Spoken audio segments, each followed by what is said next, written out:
Lidar com uma criança que começa a falar palavrão, olha, é um desafio que pega qualquer um de surpresa, né? É bem desconfortável, irrita, e na hora a gente simplesmente não sabe como reagir. Mas a boa notícia é que existe sim um jeito claro de cortar esse comportamento sem transformar a casa num verdadeiro campo de batalha. Vamos entender como. Vamos começar com o óbvio. Sim, é isso mesmo. Uma criança xingando assusta e irrita. A primeira reação é de choque. Logo depois vem a frustração, que rapidinho vira raiva. Parece uma afronta, um desrespeito, e é totalmente natural se sentir assim. Não tem nada de errado nisso. Mas o grande segredo para resolver essa situação está bem aqui. A intenção da criança, quando ela fala um palavrão, raramente é a mesma de um adulto. E quando a gente entende essa diferença fundamental, tudo mesmo, fica mais fácil de manejar.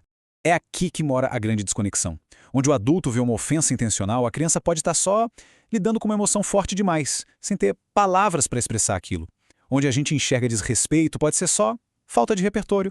E o que soa como maldade? Pois é, às vezes é só a criança testando um som novo, um som que ela ouviu em algum lugar e achou interessante.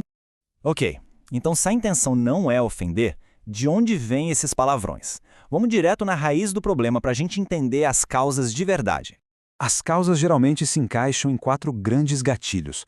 Muitas vezes é pura e simples imitação do que a criança escuta em casa, na escola ou até em vídeos na internet. Outras vezes é frustração intensa. Sabe, aquela raiva tão grande que, sem as palavras certas, o xingamento acaba virando a única válvula de escape. Também pode ser uma busca por atenção, porque, vamos combinar, um palavrão sempre gera uma reação enorme dos adultos. E por fim, um ambiente muito explosivo, onde gritar é normal, acaba ensinando que esse tipo de comunicação é o padrão. E agora que a gente sabe as causas, podemos evitar o erro clássico que, em vez de resolver, só alimenta o problema. É a tal da reação exagerada que acaba dando um palco, um holofote para o comportamento que a gente quer eliminar. Gritar ou humilhar com frases do tipo "olha o que você falou", só ensina uma coisa para a criança. Opa, com essa palavra eu consigo controlar os adultos. O caminho certo é justamente o oposto. Firmeza, sim, mas sem show, com foco em ensinar. O resultado? A criança aprende a se comunicar e não a manipular. Então, chegamos ao nosso guia prático. Uma estratégia clara, divididinha em 5 passos, para lidar com a situação de forma calma, construtiva e, o mais importante, que realmente funciona. A sequência é bem lógica e poderosa.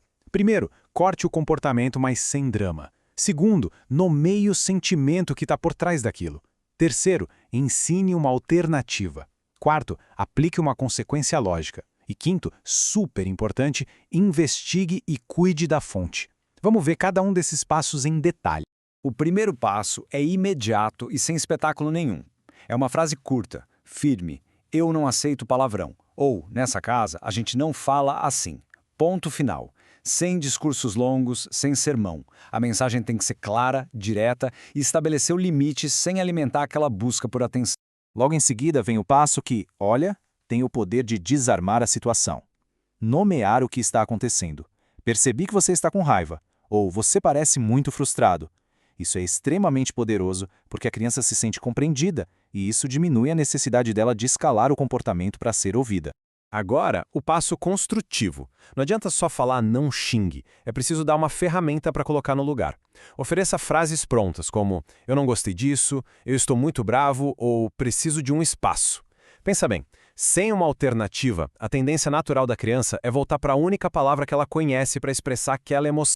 O quarto passo é a consequência. Mas atenção, não é um castigo. Ela precisa ser lógica e aplicada com calma. Por exemplo, se o palavrão saiu durante uma brincadeira, a brincadeira para por um instante. Se foi no meio de uma conversa, a conversa é interrompida. Isso ensina a relação de causa e efeito de forma bem direta, sem precisar de ameaças vazias ou punições exageradas.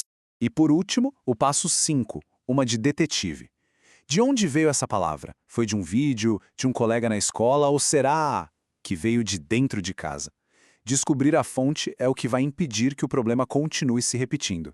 E isso nos leva a um ponto fundamental, porque muitas vezes a fonte está bem mais perto do que a gente imagina. A verdade é simples e direta. Uma criança é um espelho. Se os adultos da casa usam um certo tipo de linguagem, é exatamente essa linguagem que vai ser refletida. O ajuste precisa começar no ambiente.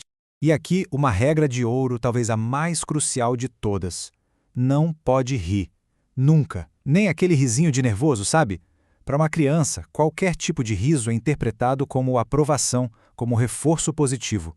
Rir é basicamente a mesma coisa que dizer "isso foi ótimo, pode fazer de novo".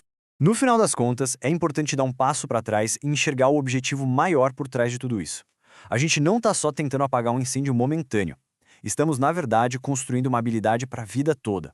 Porque é muito importante entender que a meta aqui não é e nunca deveria ser simplesmente silenciar a criança ou reprimir o que ela está sentindo. O verdadeiro objetivo é algo muito, mas muito mais valioso.